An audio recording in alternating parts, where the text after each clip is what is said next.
Siamo con Skender Hot, che è stato insieme a Rada il fondatore di questa cooperativa, lei da Sarajevo e lui da Tuzla, quindi ad alcune ore di macchina qui da Bratunac. What was this place before the war and just after the war? How do you found, did you find it? First time we came to Bratunac in 2002. It was a group of Italians with a bus. It was a few-year project. It was called Caravana per la Pace, when we used to visit all the ex-Yugoslav republics. Amongst them, during visiting of Bosnia, we passed through Bratunac. Why Bratunac? Because Bratunac was just few kilometers away of Srebrenica when this massacre, genocide had took part in 1999, before the end of the war in Bosnia. So we came here to, let's say, to follow a return of Bosnian refugees.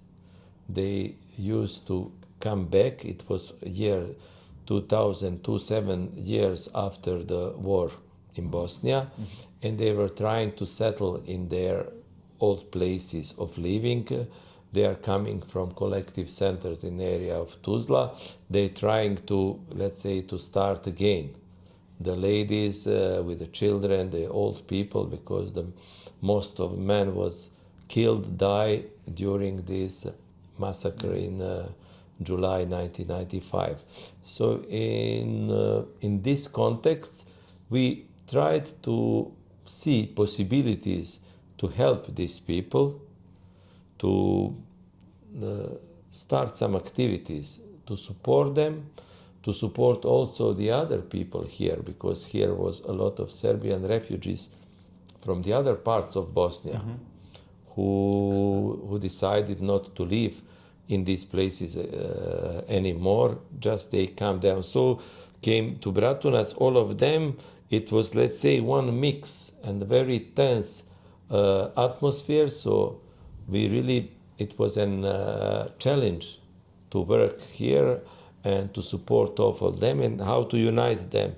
That's why we decided to work in the sector of berry fruits, because Bratunac was famous before the war for berry production. So we wanted to restart these activities.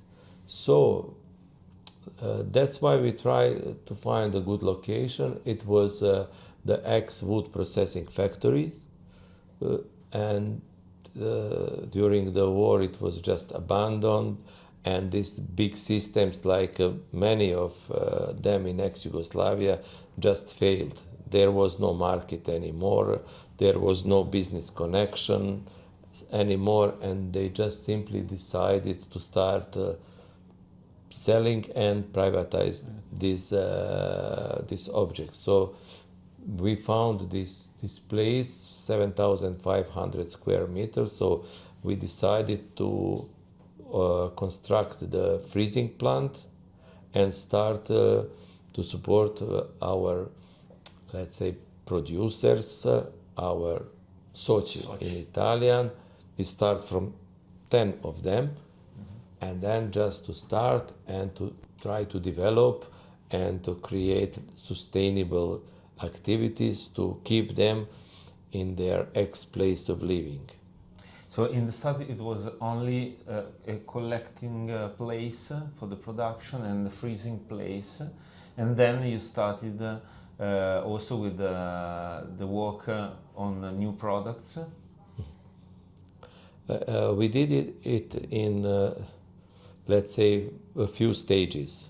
First, it was screening the area, collecting data, and then we decided to support them with the plants. So that's why we had big support from Italy, actually from region Trentino. Trentino, Valsugana, yeah, probably you have heard. Ilario. Yes, Ilario Ioriatti, the Cooperativa Sant'Orsola in that period. So he came voluntarily and he helped us to teach us to produce the berry plants, firstly raspberry plants. And then we started from production of plants of raspberry, distributing to our, let's say, soci members who wanted to work with us. And after, let's say, 2-3 years, when the number of these plants and fields grow, let's say, to several 100,000, that we can say raccolta of 200-300 tons. So we try to find place where to store it, because all the cold stores were left in Serbia, just few kilometers away, but it was another reality after the war. It was another country. So that's why we decided to construct a new cold store. Then we bought this part of this factory, also with the support of our friends from Italy, the groups of people who give us some guarantees that we will pay back the money, what we did, but with a lot of efforts and troubles 20 years later, what we are really proud of. So in the beginning it was just a cold store when we store 400-500 tons of raspberry, and with a group of workers who did reception, selection, and preparing for the transport for the export, these frozen berries. In just 4 or 5 years, we saw that almost it's impossible to survive working only in this way. We have to, let's say, to increase our activities, to add some to our products some added value. So then we decide to start processing, and then what was the reasonable, just to produce juices and jams of the berries, what we usually sold as frozen so far. So we also built a small laboratory for jams and juices. You see, it's less than 200 square meters, and put inside all the machineries, and then we start this production. But it was not easy. I mean, what I learned in the period, you can produce everything, just is the problem to sell. And then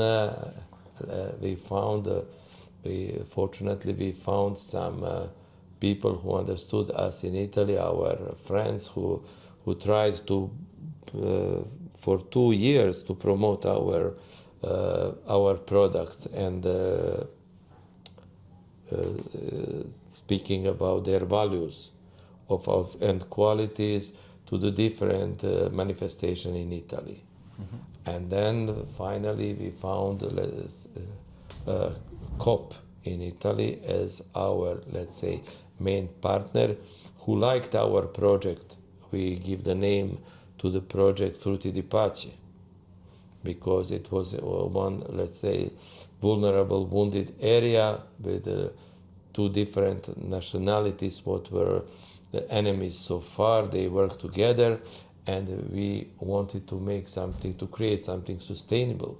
And then really the COP understood us, and they give us a hand, They said, we liked the project and we will try to put you inside, just with your products, with your name on the product, your label, your mark, and also with your peace message. So each our product has a peace message, messaggio di pace, or on top or here, but this is the, let's say, the part of our label, the part of our history, and actually the part of us. And so far we are alive.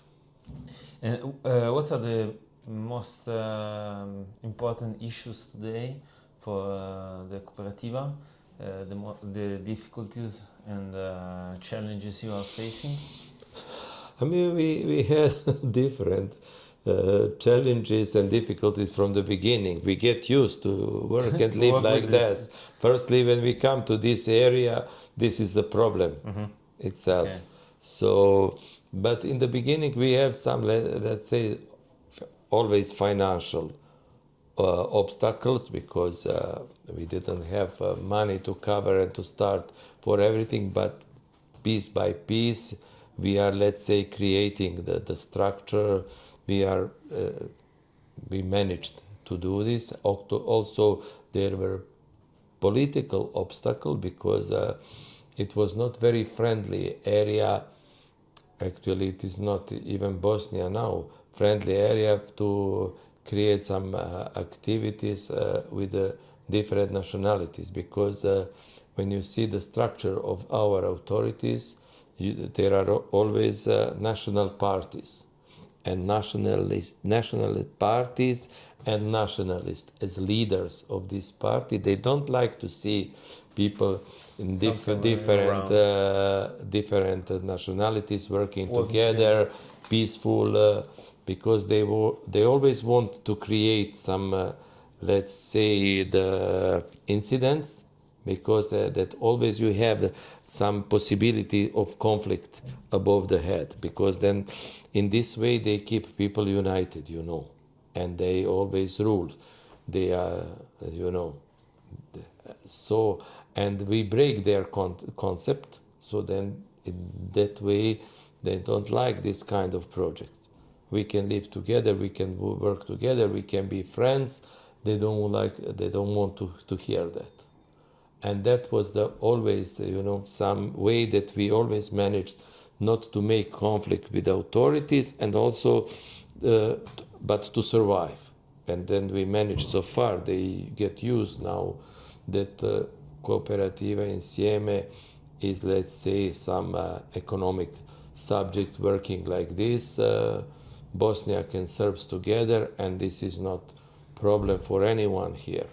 Unfortunately, I don't see many similar companies or cooperatives, but actually it is like this. And also the social problems. Let's say all our workers are, let's say, people in need. Say the widows, divorced ladies, women without any other source of income,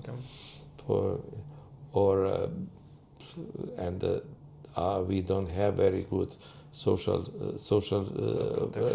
system in Bosnia, so it is very hard to survive, but we are managing. So let's say we have challenges from all the sides.